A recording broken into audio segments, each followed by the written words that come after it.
En Moni TV, La Cumbre. Aquí te mostramos lo mejor de nuestra sociedad. En La Cumbre te presentamos lo mejor de nuestros paisajes. La Cumbre. Estamos orgullosos con lo mejor de nuestra región. La Cumbre. Somos el fruto de nuestro trabajo. La Cumbre. Solo aquí, en Moni TV, tu canal.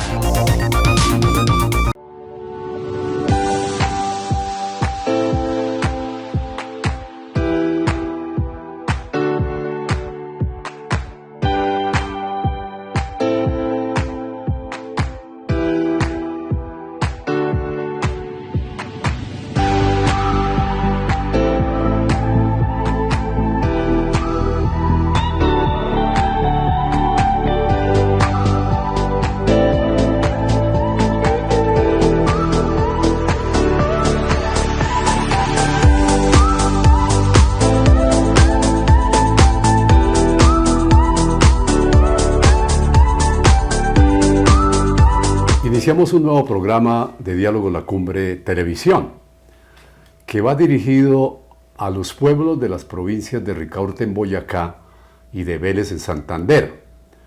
No falta decir que al subirlo a las redes sociales de YouTube, de Facebook, de Instagram, cualquier paisano de estas dos provincias vecinas puede encontrarse este programa en algún rincón del mundo, para que piense en regresar a sus pueblos. Nunca debemos olvidarnos de nuestros pueblos de origen. Así estemos en la Conchinchina, hay que ir y volver y aportarle a su pueblo natal. Hemos tenido cerca de 256 programas en estos 3 o 4 años que llevamos de emisión de Diálogo La Cumbre, apoyado por la Asociación La Cumbre, una ONG que tiene presencia en estos pueblos, aportándole la cultura, aportándole la economía a los proyectos ambientales. Y hemos entrevistado indistintamente a muchos amigos, a muchos profesionales, a gente de estos pueblos indistintamente, de Vélez, de Barbosa, de Puente Nacional, de Güeusa, de Chitaraque, de Togüí, y desde luego que desde Moniquirá.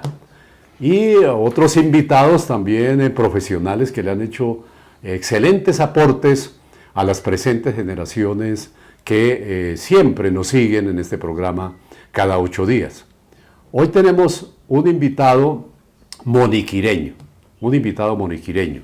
Se trata de Manuel Bácares Ulloa, conocido acá en nuestro pueblo, en esta región, como Manolo Bácares Ulloa, a quien le damos la bienvenida a Diálogo La Cumbre Televisión. Gracias, muy amable por la invitación. Voy a tratar de hacer comentarios que pueden ser desvirtuados por quien tenga mayor conocimiento de la región que yo. Bueno, yo fui un individuo que salí muy joven del pueblo a estudiar, después a trabajar, y regresé en el año 2005 a esta localidad. Eso es lo que... Y no me voy a ir, porque Moniquirá es lo único que existe para mí. Eso es lo que comenzamos a decir, que en la medida en que se asume la escolaridad y se piensa en horizontes diversos, pues se hacen retiros de los pueblos de origen. Bueno, se labora, se trabaja, se estudia, se llega a unos años mayores, se obtiene hasta las pensiones, ¿no? Unos, otros no, depende de su actividad laboral que hayan tenido durante su vida, pero qué interesante saber entonces que se regresan a sus pueblos, a aportarle, a revertir sus conocimientos que le dieron sus maestros en la escuela primaria, en la escuela secundaria, como a Manolo en este caso Manolo estudió en Moniquirá. Yo estudié en Moniquirá, inicié mi escolaridad por allá en el año 57, si mal no recuerdo, siendo el primero primaria con mi profesora especial, parienta mía, prima, Susana Bácares de Castelblanco. Y el segundo lo hice en la famosa normal interno, localizada en esa época en la calle del Naranjal, en la casa de hoy, creo que la señora es García Rossi. Sí, ahí es, enseguida hay unos negocios, sí, droguerías. ¿Y llegó hasta qué grado en el colegio? Eso fue, no, cursé yo ahí el segundo primaria y después volví al colegio Antonio Nariño. Ajá. A hacer el tercero primaria. Participé con mis compañeros que recuerdo, Gustavo Molano, Demetrio Pardo, Zay Rodríguez, bueno, en fin, habían muchos Vargas, los Vargas, Jaime Sierra, que hoy son de los que aún sobrevivimos, ¿sí? Pues los otros ya han fenecido. Y pasé después en el año 63 tuve un impasse, es decir, el 31 de mayo del año 63, estando en un famoso rosario obligado por el catolicismo del país, hubo unos juegos de pelotas de fuego inventados por el señor sacerdote de la época, y una pelota de trapo impregnada de gasolina me cayó en la espalda y me quemé, o me quemaron, mejor dicho, porque no puedo decir que me quemé, me quemaron. Y ahí tuve que retirarme 6 meses en cama. Ajá. Vivía. Esa fue uno de mis fracasos físicos. Perdí el año escolar. Además. Entonces, al año siguiente me trasladé a estudiar a Vélez, al Colegio Universitario Pero antes, de para Vélez. recordar también, así dentro de lo que hemos consultado, investigado y hasta vivido también, que esos famosos rosarios que hacían la Iglesia Católica en la parroquia central de Moniquirá, que distribuía y vinculaba a todos los colegios día por día, Ajá. y entonces cada colegio quería pues expresar lo máximo en su desfile, Ser en el sus, mejor porque había un poesías. premio religioso. Exacto. ¿Y cuál era el premio? ¿Sí? ¿Libro? Pasar la materia de religión. Así no supiera el Padre Nuestro, el Ave María, el Yo Credo. Sí. ¿Sí? Pero eso dejó una impronta en esa generación, ¿no? Que después no se volvió a dar, pues, en esas celebraciones de carácter religioso. Y decía Manolo que luego viaja a Vélez para Me vincularse. trasladan a Vélez porque aquí ya no me recibieron en el colegio Antonio Nariño y me trasladan mi papá a Vélez, sí, por esa ira que le produjo el accidente, sí. Y en Vélez estudié, volví a repetir mi tercero bachillerato. Colegio Universitario. Colegio Universitario, el CUP, Colegio Universitario de Vélez. Sí. Y allá cursé hasta que otro sacerdote, ¿sí? Por contradecirle, no, sino por exigirle sobre la Biblia que él no leía, que yo sí la leí. ¿Por qué no me mostraban o le mostraban al público, al mundo entero, la tumba de Cristo? Sí existió Cristo. Eso fue para mí. La pregunta. La pregunta fue la expulsión del Colegio la respuesta Universitario de fue- Vélez. Ajá. Votaron a 12 estudiantes del Colegio Universitario de Vélez, los cuales no terminamos la carrera ya. Bueno, o sea, llegó hasta Y qué grado.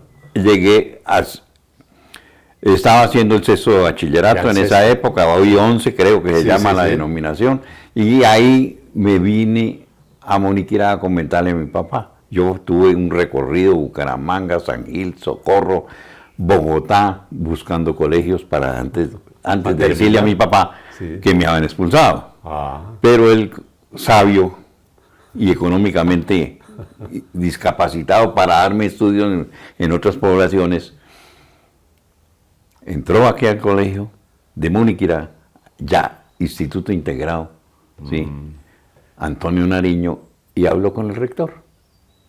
Y el rector dijo, mándemelo con un lápiz y un cuaderno mañana. Y fui al día siguiente, como buen hijo obediente.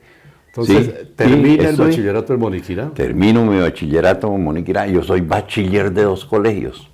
Ah, Sí. eso es Es decir, yo hice la mitad del sexto en Vélez. en Vélez, la mitad del promedio de los años de bachillerato en Moniquirá y en Vélez. Eso es. Entonces tengo dos Bueno, enseñanzas. ahora, bonitas. como este programa lo están viendo en Vélez, siempre lo ven en Vélez, allí algunos amigos estarán pues en la sala VIP de su casa, pendientes de estos aportes, de esta historia de vida de Manolo Bácares Ulloa. Bueno, en Vélez, seguramente que usted estuvo en los festejos del Festival de la Guabina y el Tiple. ¿Estuvo interno en el colegio universitario?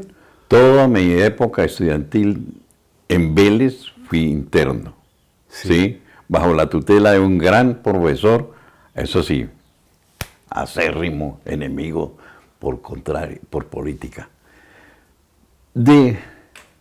Se llamaba Ángel Miguel Salazar Amezquita, ¿sí?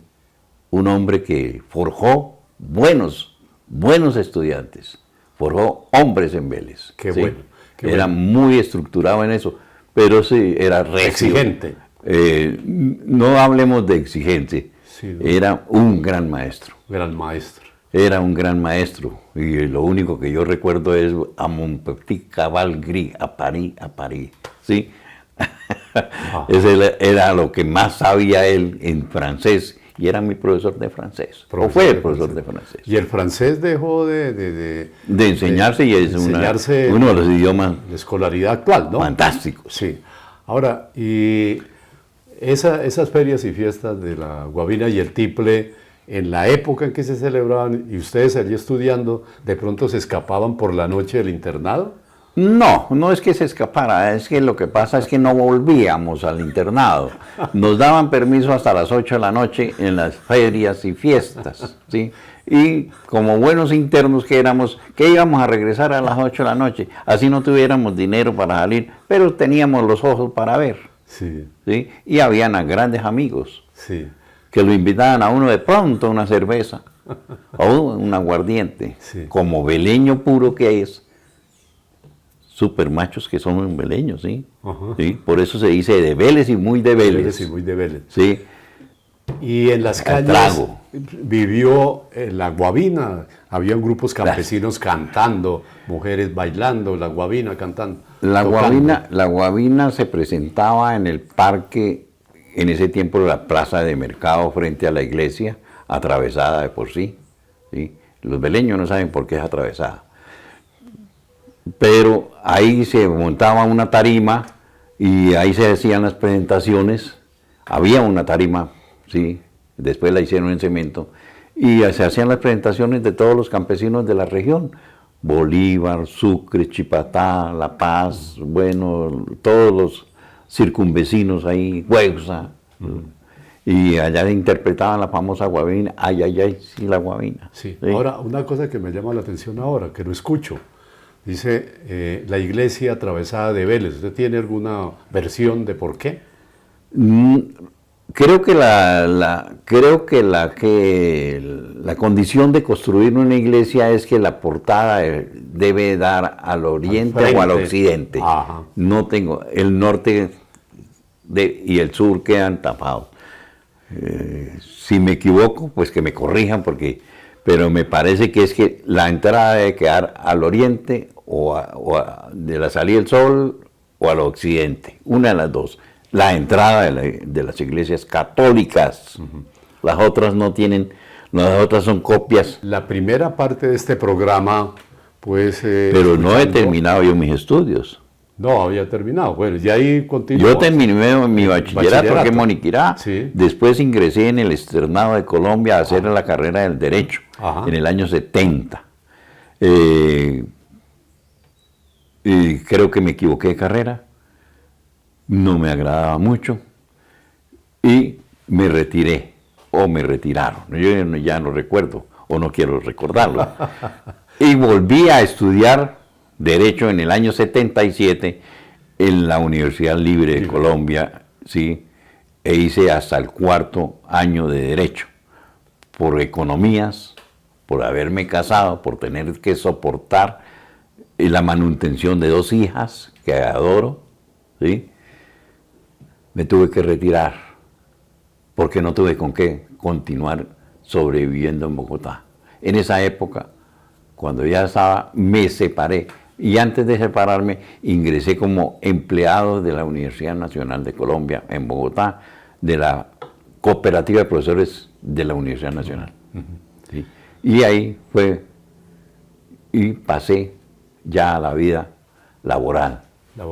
¿Estuvo también vinculado con el Ministerio de Justicia o con las notarías? No, yo fui empleado de los juzgados. Juzgados, sí. Juzgados. Yo trabajé en instrucción criminal en Chiquinquirá, aquí en Moniquirá, y pasé a Bogotá a trabajar como empleado, como secretario de un juzgado, ¿sí? Después de haber hecho, pues hoy en día se requiere ser abogado titulado y con experiencia para ser un simple notificador de un juzgado, ¿sí?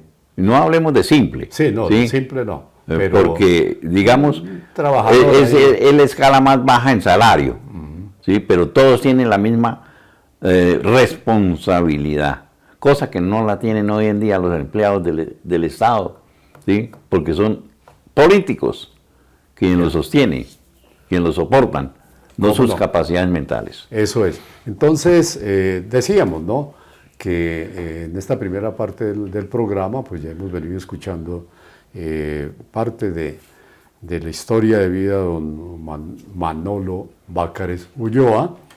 Pues los vamos a invitar a que hagamos una pausa y ya continuamos en Diálogo La Cumbre Televisión. Bueno, así será.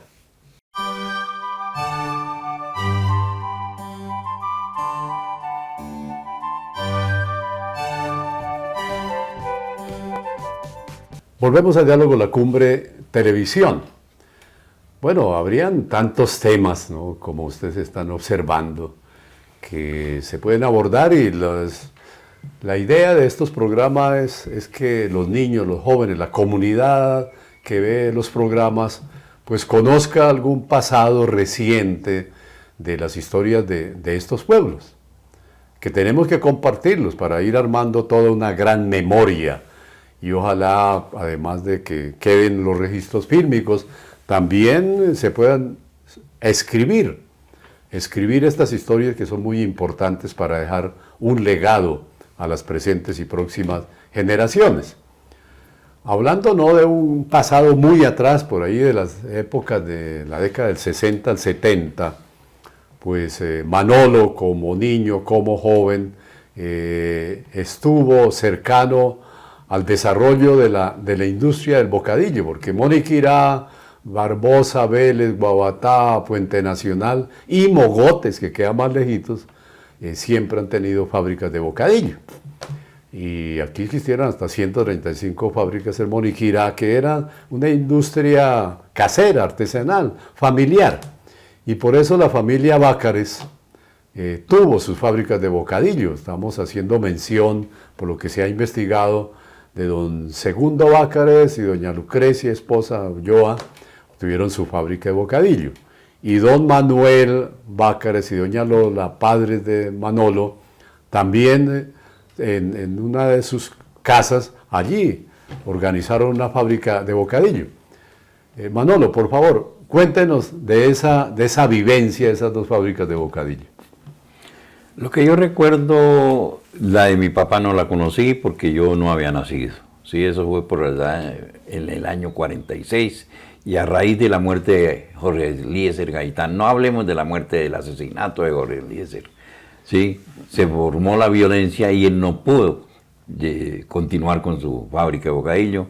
Tenía una negociación con Medellín para llevar bocadillo de su fábrica Iris, bocadillo extra fino y de 7 sabores, algo así, no sé Eso es lo que se comentaba. conoció que hacían un Sí. bocadillo de 7 colores. Sí, de 7 Pero- sabores. Colores y sabores. Exactamente. Pero sí. entonces esos sabores, pues seguramente llevaban guayaba roja, guayaba blanca, Arequipe, arequipe, sidra, limón, creo que sí. y espejuelo, El espejuelo que era que también lo obligado. fabricaban ahí. La ¿Cómo fábrica de rescatar ese bocadillo? Los actuales fabricantes de bocadillo, ahí les dejamos la idea. Los fabricantes hoy en día lo hacen, pero ya separado, ¿sí? Y con base en harinas y en esencias, Ajá. no en el Del producto extracto natural, de la el guayaba. producto natural. El tío segundo, Bácares, con Lucrecia, sí, la recuerdo porque yo estaba niño, estaba de 11, 12 años, y la conocí ahí frente hoy en la famosa que llaman calle o O avenida. avenida Jaime Castro, Jaime Castro. sí, pasando el puente del señor Saavedra. Saavedra, que fue un puente colgante, ¿no? Era un puente hecho con rieles del tren, ¿sí? Y madera. El tranvía o eso. Y madera, tablones. Entonces era para paso de caballos, para paso de vehicular no aguantaba, pero hubo un atrevido, que lo recuerdo, Henry Cubides, otro atrevido que se volcó ahí a llevar un viaje, que fue el papá de los Olarte, Carlos Olarte. Esa fábrica, sí la recuerdo, trabajaban ahí la mamá de Exterminio, si lo recuerdan ustedes. Era un jugador de fútbol. Y se hacía en pailas y con el fuego era en hornillas de madera, ¿sí? Y Leña. las bateas eran una pala de madera y saltaba esa hirviente y quemaba todo. Sí. a Y todo antes, el que ¿cómo lo acercaba. cernían? ¿Cómo cernían? Se cernía, la guayaba se cernía a mano, Ajá. ¿sí? Sobre una tela. Dentro de un marco se cuadraba una Una tela, tela gruesa. burda, Burda. no recuerdo el nombre que le daba. Diagonal de pronto sería. Creo ¿no? que era diagonal, no me acuerdo bien el nombre. Y se cernía y acababa las manos que no usaba guantes. Guantes no existían. Entonces usaban un pedazo de tela. Las señoras ¿sí? principalmente. Para se la amarraban a la mano para poder, o si no, desollaba la mano, la palma de la mano, porque la pepa es un abrasivo violento. Eso es lo que recuerdo de las fábricas de bocadillo. Las que otras conocí yo, porque me tocaba a mí, no como castigo, sino como obligación, ¿Trabajar? trabajar en mis épocas de vacaciones. ¿sí? Era una obligación traer la leche de la finca a la fábrica correspondiente. Luis Pulido, Emma Franco, los señores Serrano, doña Cecilia Serrano, a los Sáenz. señores Sáenz, ¿sí? Esas eran las fábricas que yo visité, que conocí, allá donde la mamá del señor Pinilla, donde la fábrica de bocadillo de la señora Mota, esposa del señor Sánchez, ya, de los señores Sánchez, allá llevaba la leche, ¿sí? Canecas más grandes que yo en esa época. ¿Y venían de qué vereda? Veníamos de la vereda del Novillero, donde Novillero. aún tenemos un terreno pequeño, yo tengo como herencia un pequeño terreno. Y allá hubo una vivencia también en ese sector. ¿Qué recuerda de esa finca, en esa vereda? ¿Eso? En su región, hubo cuevas, por ejemplo. ¿va? Allá hay una cueva que la llamábamos nosotros la Cueva del Chulo, sí, eso ya se derrumbó porque las calizas era conformada por calizas fracturadas. Allá no sé, tratábamos de entrar y no sé, salían los gamberros ahí, entonces le pusimos nosotros Chulo, la Cueva del Chulo.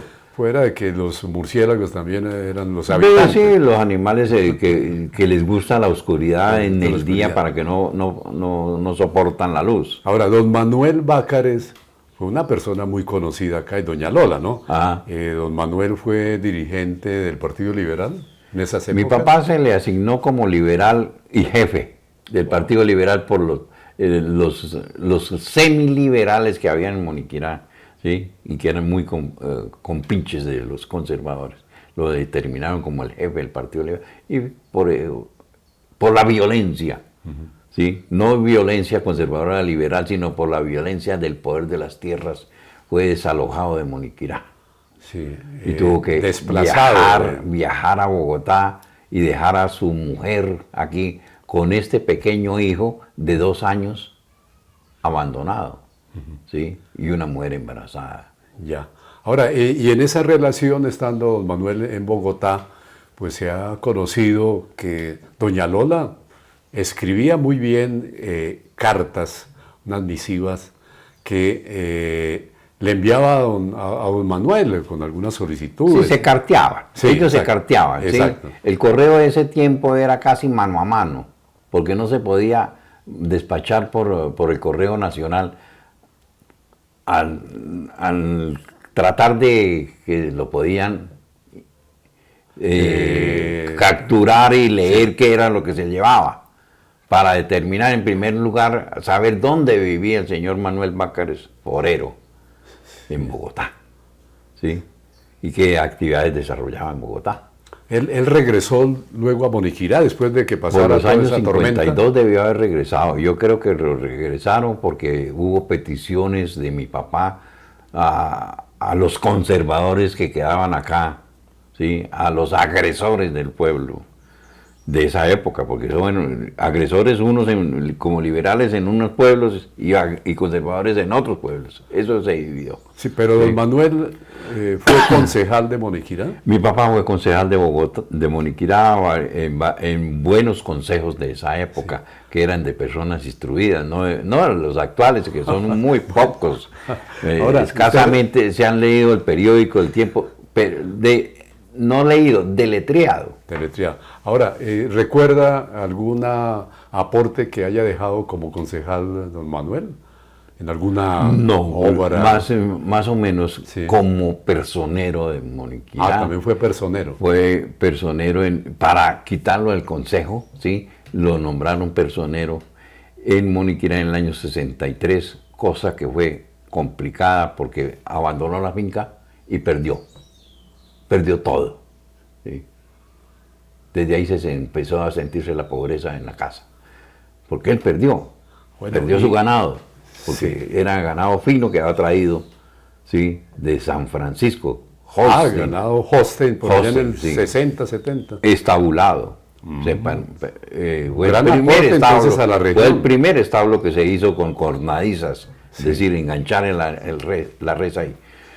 Y él tuvo ese impasse, se le murieron un poco porque la ignorancia de las enfermedades, no había veterinario acá. Claro. El único que medio funcionaba era un señor que tenía una venta de medicamentos, Jerez. Sí. En la casa de la señora Moreno tenía la droguería, hoy es la droguería Colombia. Y después Benjamín Pardo, ¿sí? Fue el otro que siguió con la vaina o las cuestiones de la venta de ese medicamentos. gran aporte a la ganadería. Ahora, quisiera recordarle a la audiencia aquí, sobre todo para la región de Moniquirá, de la provincia de Ricaurte, cómo estaba conformada toda la familia, sus hermanos. Somos 7 en el grupo, ¿sí? 7 vivos. Sí. Demasiado vivos. Ajá, muy vivos, sí. El mayor Paul Néstor es un magistrado, sí, del Tribunal de Bogotá. Yo que no terminé mi carrera por cuestiones económicas. Fabiola, casada y viuda hoy en día. Marcel, aquí experto en arreglar cosas. Mauricio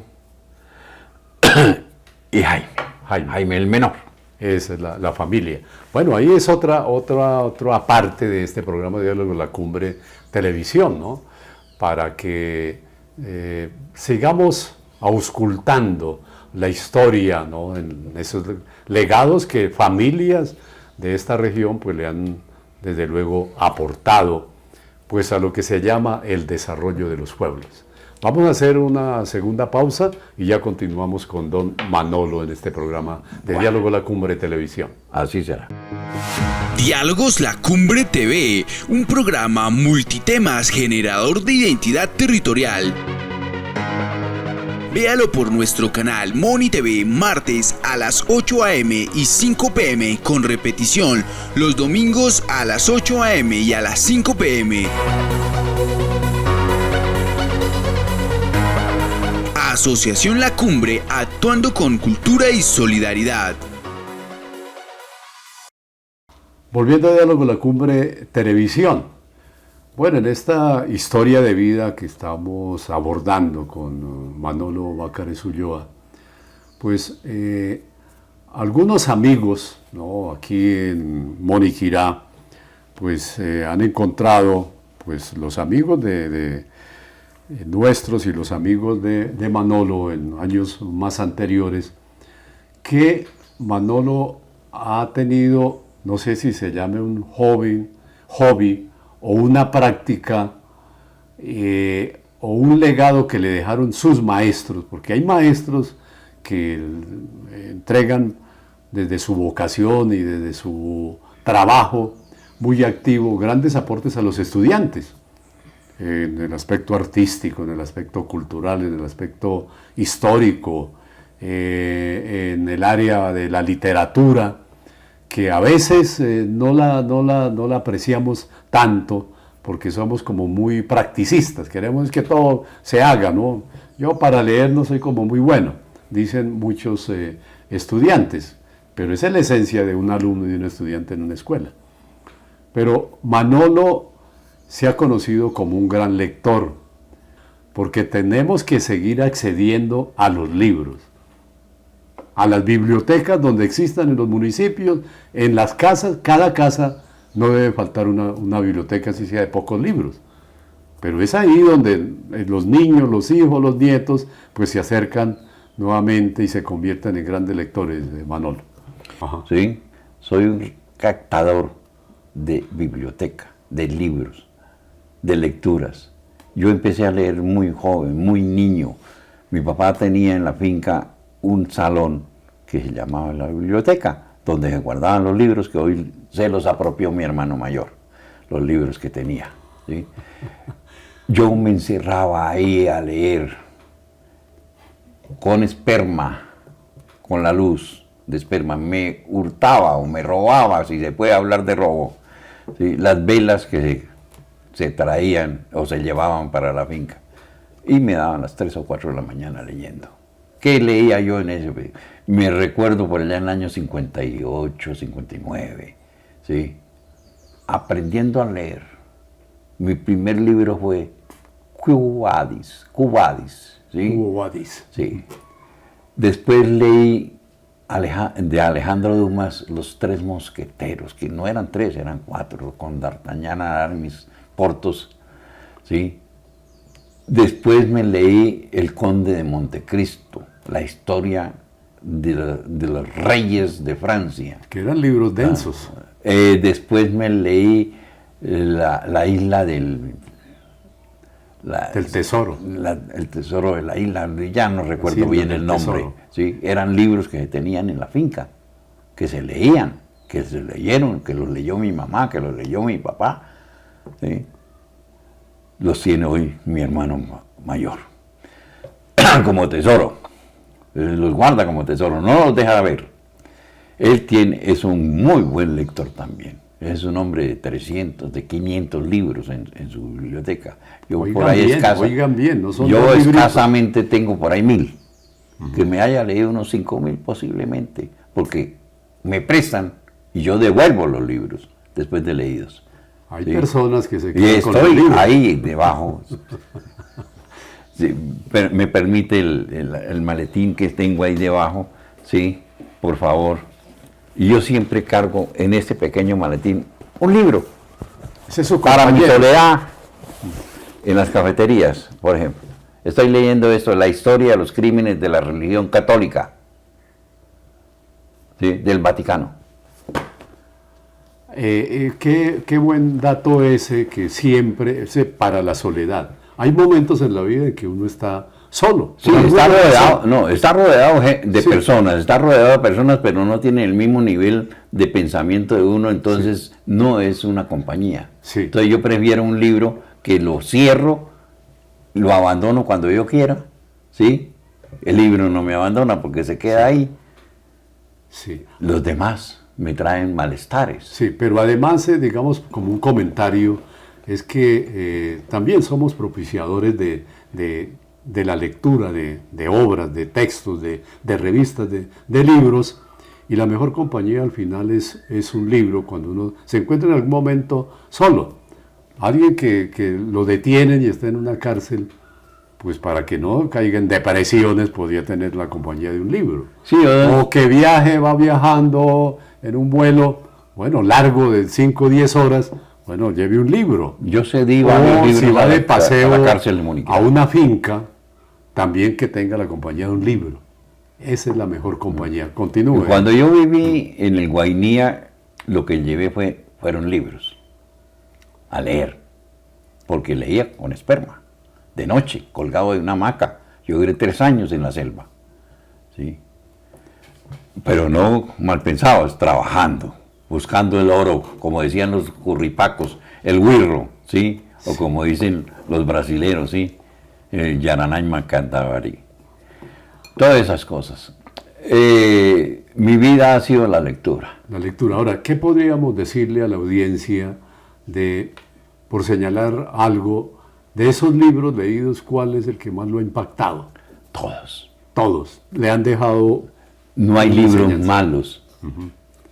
Mal escritos sí, pero no hay libros malos. Por ejemplo, yo ya llevo la 4ª lectura del 100 años de soledad y siempre encuentro alguna variante en la lectura, algo nuevo. En este momento estoy leyendo un resumen de la vida del señor Gabriel García Márquez, José Gabriel García Márquez. Era el nombre Sí. completo. Exactamente, que lo escribe su hermana mayor. Lo estoy leyendo allá en una cafetería que está en una vitrina, en la cafetería de don Jaime Bácares. O que él regenta ahí, ¿no? Pues Manolo, le vamos a compartir un libro de esta autoría para que de pronto lo lea, lo mire, lo subraye, si tiene esa práctica, sobre duelos con o sin razón que han ocurrido, que ocurrieron en Moniquirá, que ocurrieron en Vélez, que ocurrieron en Güeupsa, ¿no? Y que los hemos investigado y que con todo el aprecio del mundo se lo compartimos en este programa, Manolo. Muchas gracias, muy amables, Juvenal. Lo leeré, pero no lo rayo. Yo no rayo libros. Ajá, eso es... Lo único que en la primera página, para determinar si ya lo leí, le pongo una firma y la fecha cuando lo leo. Sí. Cuando son míos. Cuando no son míos, ahí los mantiene, los mantengo. conserva. Y hay este otro segundo libro, no sé si se lo había entregado antes, que es la 3ª edición de la identidad de un pueblo moniquirá que he escrito, que he venido investigando para aportarle a la historia de este pueblo. Gracias, identidad del pueblo. Vi la carátula sobre la entrada de una finca que no sé de quién. Por el lado de Pantanillo, que es esa finca, en Alto de Mazamorral. Por la parte alta. Sí. Ya. Bueno, ¿y qué le diría entonces a los niños y jóvenes que están accediendo a la lectura, ¿no es cierto?, y a sus padres de familia para que se conviertan en buenos lectores? Que dejen el celular botajo, ¿sí? Que renuncien a ese aparatico que no trae sino desinformación o caprichos personales. Hacer lo que yo hice al final de mi vida laboral, que en Bogotá, cuando había en las ferias, yo compartía mi trabajo cerca a un edificio donde se vendían libros de segunda. Hablamos de segunda porque ya fueron usados, es decir, leídos, se supone que leídos. Otros los encontré nuevos, aún forrados y empacados. Yo leía un libro e inmediatamente iba a comprar 3. Esa era mi fórmula. Leía un libro y en esa época trabajaba leyendo expedientes un promedio de 100 expedientes diarios. Pero yo iba a leer en la noche, en mi pequeña soledad en el apartamento, leía, apagaba el televisor, porque eso no trae sino desinformación, y me ponía a leer. Eso era mi información. ¿Para qué compraba 3 libros? ¿Sí? Porque ya estaba próximo a pensionarme. Entonces dije, esa será mi época para mi vida futura, leer. Tener mi compañía, leyendo. Pero desgraciadamente no alcancé a comprar sino por ahí unos 1000 libros, ¿sí? Y ya me los leí todos. Bueno, ya no me quedan. Bueno, hay que seguir leyendo y le decimos... Estoy repitiendo. Sí, a las autoridades municipales de todos estos pueblos que deben seguir fortaleciendo, y donde no hay bibliotecas, que se logren construir, armar, solicitar al Ministerio de Cultura, al Ministerio de Educación, dejar recursos del presupuesto para adquirir libros donde los pobladores lleguen, accedan, que hayan bibliotecarias. Eso que se dice, hay un gran debate, ¿no es cierto?, hasta mundial, ¿no? El libro ya no, ya pasó, que ahora es el internet, no. Los libros nunca dejarán de aportarle los escritores. No pasa por la Feria Internacional del Libro y encuentra ya 1 millón de escritores, ¿no? Así como hay 1 millón de discos, 1 millón de otras cosas, ¿no? Pues los libros no van a perder vigencia. Eso en esta parte del programa, para que accedamos a la lectura, participemos de los eventos que convoquen, ¿no? Eventos literarios que dejaron de existir un tanto en los colegios, hay que retomar también, y pues entonces los invitamos a una nueva pausa y ya volvemos a la última parte del programa de Diálogo La Cumbre Televisión.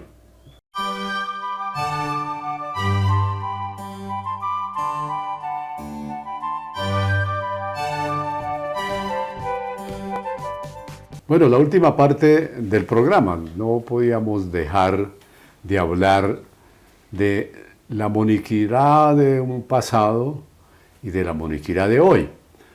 Bueno, eso llevaría para hacer un programa completo, pero vamos a ser muy breves en esta parte, como para dejar ahí unas ideas a los actuales pobladores, sobre todo de Moniquirá, de la provincia de Ricaurte, de la provincia de Vélez, los turistas que llegan a este pueblo, nuestros pasados y los nuevos residentes de esta región.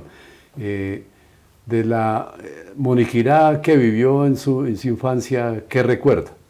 La calle La Variante. La calle La Variante. No, para mí no se me borra porque fue el sitio de juegos y de vivencias. Sí. Había muy pocas casas, era el paso obligado de los vehículos hacia Bucaramanga, la costa, Venezuela. Y hacia Tunja, Bogotá. Y vueltas, así. Eso era una calle destapada totalmente. Por allá en los años 63, 62, se empezó a pavimentar eso, ¿sí? Las calles las pavimentó Archila y Briceño. Creo que en esa época estaba Reyes Julio Castro como alcalde. Bueno, sobre arquitectura de Moniquirá, las casas antiguas eran fantásticas, ¿sí? Muy cómodas, amplias, ¿sí? En adobe, doble paredes que aún soportan los temblores violentos que no las soportan las nuevas. Sí. Y hoy en día quedan muy pocas casas en Moniquirá de ese tipo. Muy pocas. Muy poquitas. Ahora, sobre ferias y fiestas, ¿qué recuerda? Ferias y fiestas en Moniquirá siempre han sido un divertimento para el pueblo, ¿sí? Y se toman como eso, y un desfogue de trago. Exhibiciones de caballos, exhibiciones de ganado. Recuerdo cuando mi papá nos obligaba, en el sentido bueno de la palabra, colaborar. De siendo niños, a manejar el terneraje para exhibición y venta, ¿sí? Y el ganado para exhibición y no venta, ¿sí? Entonces se traía al pueblo caminando, porque no habían vehículos, no habían vías en esa época. ¿Y se traía al parque principal hoy? Sí, se traía al Parque Bolívar, que era el parque anteriormente de mercado, sí, donde se vendía la miel, que eso sí me acuerdo que frente a la iglesia se vendía la miel, y eso lo recuerdo. Entonces ahí se hacían establos con lazos, sí, se hacían con lazos, y se encerraba y uno tenía que estar cuidando el ganado desde que llegaba hasta que se despachaba o que lo compraban. Esa era la feria. El resto de ferias ha sido un festejo. Yo estuve como secretario de ferias y fiestas en el año 76 y se hizo un festejo. Bandas, música, baile, trago. ¿Sí? Eso es lo que se ha convertido aquí en la región, solo trago. Exacto. Ahora, de la Moniquirá de hoy, ¿cómo la ve? La veo aparentemente pujante. Ahora, ¿qué ha soñado para Moniquirá que le gustaría pues verla en años posteriores? Veo tanta mediocridad en la localidad que no se toma como un futuro. Son pocos los que piensan en un futuro. Proyección. No hay industria. Aquí es la industria del pensionado y la industria del empleado público. Hay pocas empresas, las pocas empresas que son las 3 o 4 fábricas de bocadillo que aún permanecen. Unas sí. 18 ahí. Pues las que yo conozco, una señora aquí al pie de la cárcel, que me la enseñó cuando fue hace unos pocos días, me la enseñó la propietaria, me dio un paseo, y como empresa es una cosa muy bien hecha. Montada. Muy bien hecha y muy bien distribuida. Bueno, y en el turismo usted dice que Moniquirá es un lugar de turismo por naturaleza. El turismo por lo general viene de Tunja, Sogamoso, Duitama. Casi todos ellos ya tienen propiedades acá en la región, ¿sí? Y lo que traen es carros flamantes de exhibición para hacer el ruido, carros de zorros parlantes, ¿sí? Ruido. A nivel urbano, sí. Y a nivel rural, ¿qué se podría ofrecer? Se podría hacer visitas a las fincas que tuvieran que exhibir y que mostrar, ¿sí? Y son pocas las que hay, pero sí hay sitios. Por ahí hay unas pequeñas empresas de emprendimiento, de mostrar, entre esas plantea mi sobrino Jaime Bácares, hombre que ha estudiado tanto que no encuentra trabajo por eso. Y él creó con unos amigos de ir a hacer caminatas, sí. Mostrar los caminos viejos, reales. Los caminos reales, que por ejemplo el camino real de Socorro, que pasa por la finca de mi papá, que venía por San José de Pare, ¿sí? Que llegan a aquí, la cumbre. No, eso no va por allá, iba aquí por Santa Sofía a salir a Zipaquirá. Bueno, esas son, digamos, las ideas y una visión futurista de Manolo Bácares Ulloa, a quien le agradecemos por la participación en este programa de Diálogo de la Cumbre Televisión. Manolo. Gracias por la invitación, muy amable. Bueno, para otra oportunidad traeré mejor lectura. Queda para otros programas y a ustedes pues les agradecemos como siempre su asistencia semanal a Diálogo de la Cumbre Televisión.